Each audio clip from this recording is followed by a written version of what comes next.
Assalamualaikum warahmatullahi wabarakatuh. Hai, halo sahabat Maula, sahabat halal. Alhamdulillah kita bisa ketemu kembali bersilaturahim di penghujung Ramadan ini. Mudah-mudahan kita sehat semua, sehat lahir, sehat batin, sehat juga dompetnya, dan paling penting kita bisa menyelesaikan ibadah Ramadan sebulan penuh. Amin, Allahumma amin ya rabbal alamin. Sahabat yang saya hormati, kali ini saya ingin membahas tentang pengalaman saya beberapa kali melakukan layanan kegiatan sertifikasi halal skema reguler. Jadi tidak gratis, alias skema berbayar. Sahabat tentu tahu kan ya, nanti pada bulan Oktober 2024 Indonesia memberlakukan WHO. Apa itu WHO? WHO berarti wajib halal Oktober. Artinya terhitung mulai tanggal 17 Oktober 2024 seluruh barang dan jasa yang masuk ke Indonesia sudah wajib bersertifikat halal, dan para pelaku usaha, owner itu sudah harus mendaftarkan dan memiliki sertifikat halal untuk produk dan perusahaannya. Tapi bagaimana caranya? Nah, melalui forum ini saya ingin berbagi pengalaman sekaligus juga informasi bagaimana sih tata caranya mendaftarkan pabrik kita, perusahaan kita agar bisa memperoleh sertifikat halal, tetapi skemanya skema reguler alias berbayar. Kalau declare, self declare itu untuk yang UMKM yang kecil-kecil itu masih gratis sampai tanggal 16 Oktober. Tapi 17 Oktober sudah tidak ada gratis lagi. Baiklah ya, kita mulai saja bahas tentang bagaimana cara perusahaan atau owner pelaku usaha mengajukan agar produknya atau perusahaannya memiliki sertifikat halal. Namun jangan lupa, sebelum kita lanjutkan, subscribe dulu channel YouTube saya, Hamsani Maulana, like, komen, dan share agar saya semangat dalam membuat video. Yuk kita mulai ya.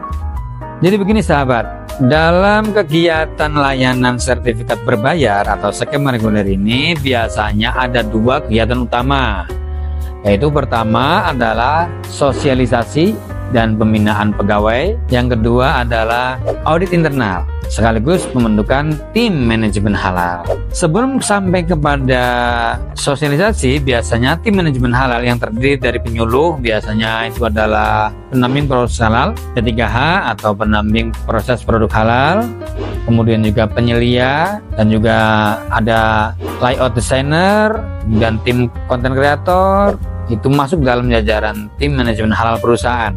Nah, kita bertemu dengan pemilik atau director atau owner untuk pengajuan sertifikat halal. Pertama, bahwa kami selaku tim meminta kepada direktur atau pelaku usaha untuk memenuhi aspek legal. Apa saja itu? Kami meminta fotokopi KTP pemilik perusahaan, NPWP, kemudian akta pendirian perusahaan, kemudian nomor izin berusaha atau NIB, dan data karyawan.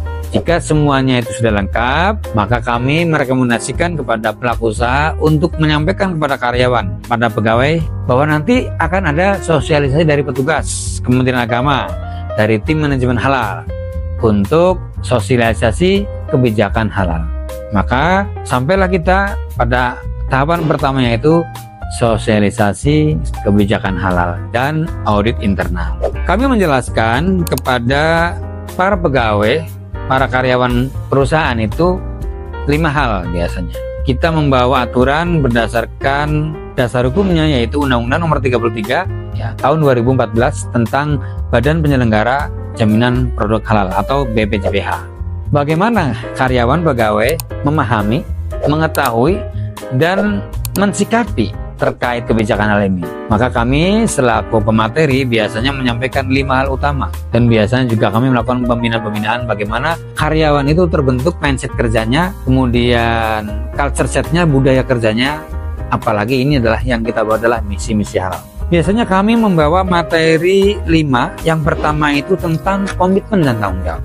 Bagaimana pegawai dan karyawan memiliki komitmen yang tinggi dalam menjaga kehalalan. Buat apa diadakan edukasi, penyuluhan, pembinaan, diberi buku saku, diberikan file banner, sosialisasi melalui WA, screenshot macam-macam lah bahan semua tentang kebijakan halal.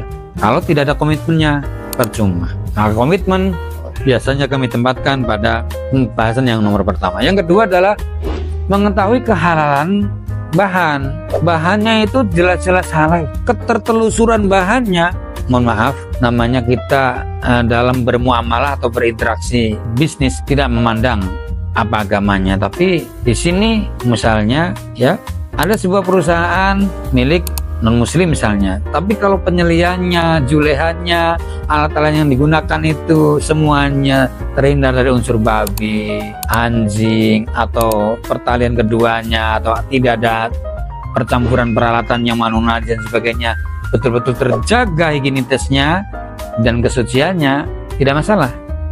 Itu juga kehalalan bahan dan komitmen menjaga kehalalannya tinggi sekali. Kemudian proses produk halalnya juga dijaga. Bagaimana ini dipahamkan kepada pegawai melalui banner, sosialisasi, screenshot, ataupun lampiran-lampiran yang terkait dengan aturan itu. Kemudian produk dan pemantauan serta evaluasi.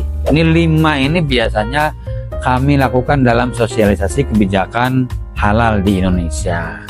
Selebihnya kami memberikan support, motivasi bagaimana sih bekerja itu secara agama, dalam pandangan agama, bahwa orang bekerja itu bukan hanya untuk mencari uang, menutupi kebutuhan rumah tangga dan kebutuhan itu tidak, tetapi bekerja itu adalah mengikuti sunnah Rasulullah, mengikuti ajaran agama.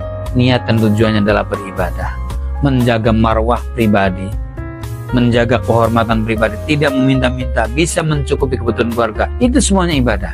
Ibadah sudah mantap, ditambah lagi dengan misi dakwah halal, maka tentu ini akan lebih baik. Itu ya sahabat sekalian ya, tahap yang pertama sosialisasi halal. Tetapi petugas tim manajemen yang lain, manajemen halal yang lain juga bekerja ketika pemateri menyampaikan sosialisasi itu. Bekerjanya apa? Melakukan pencermatan, pengamatan, pencatatan, menginventarisir persoalan-persoalan pada audit internal itu. Di mana tempat bumbunya, gudang dagingnya di mana, tempat menyimpan bahan-bahan bakunya di mana, bagaimana kasir menyikapi, menjaga notanya biar rapi, dari mana bahan belanjanya. Semuanya bisa ditelusuri secara baik. Kalau ada kasir tidak mampu menjelaskan sumber notanya, itu juga temuan. Misalnya belanjanya dari toko anu, kita telusuri, wah ini tidak terkait dengan masalah halal, nggak masalah, berarti positive list misalnya ya, nggak ada masalah. Tapi kalau misalnya daging atau yang titik kritis misalnya, ya harus teliti dari mana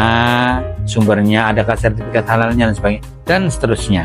Sampai seperti itu tim auditnya. Nah, jika sosialisasi dan audit pertama itu selesai, kami melakukan kunjungan dan audit yang kedua. Tapi ketika bubar, kami melakukan briefing dengan direktur atau pemilik perusahaannya, menyampaikan beberapa catatan-catatan yang biasanya itu penting-penting sekali. Pada tahap pertama, sahabat sekalian, umumnya karyawan itu lugu ya, nggak ngerti bagaimana kerja profesional kalau di tingkat-tingkat perusahaan menengah. Mereka belum mengenakan APD, alat pelindung diri, semacam sarung tangan misalnya untuk menjaga higienitas, masker untuk menjaga pernapasan yang baik, kemudian juga sarung kepala biar bisa mengurangi suara dengung yang masuk ke telinga.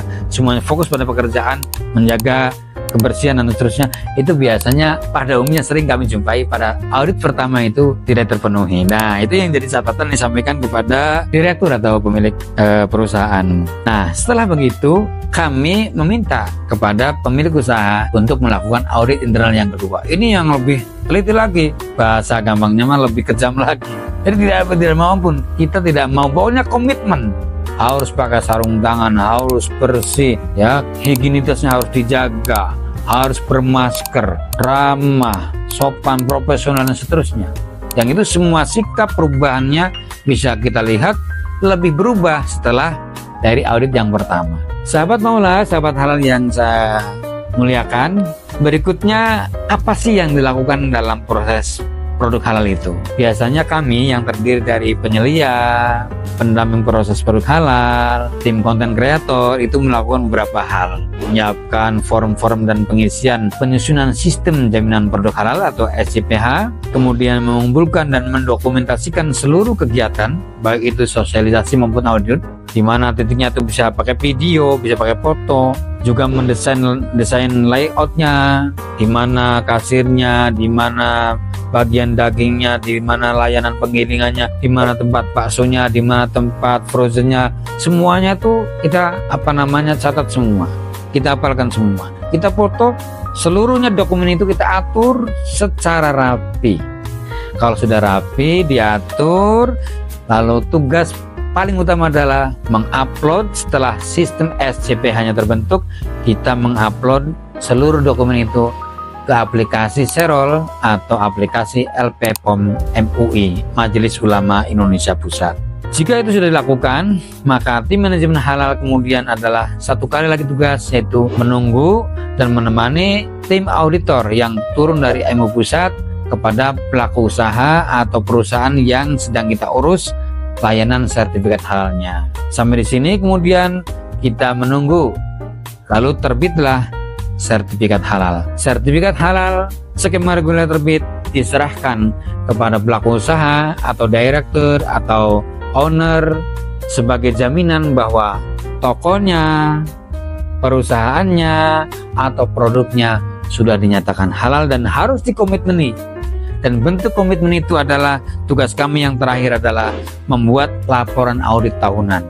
Kami melakukan kunjungan dan pembinaan minimalnya 1 kali dalam 1 tahun dan maksimalnya sampai 2-3 kali kunjungan kepada perusahaan tersebut. Sahabat Maula, sahabat halal yang saya hormati, itu saja, dan barangkali sebagai informasi kita mempersiapkan diri menjadi warga negara Indonesia yang baik untuk menyambut kebijakan pemerintah WHO wajib halal Oktober, dari itu mulai tanggal 17 Oktober 2024.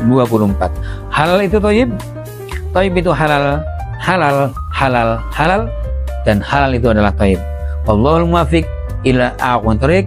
Terima kasih atas segala perhatiannya. Sampai jumpa di kesempatan yang lain. Dan insya Allah pada momen berikutnya, pada event-event berikutnya akan ada tagline Al-Harokah Al-Barokah. Bergerak itu berkah. Salam kemajuan, salam pergerakan. Assalamualaikum warahmatullahi wabarakatuh.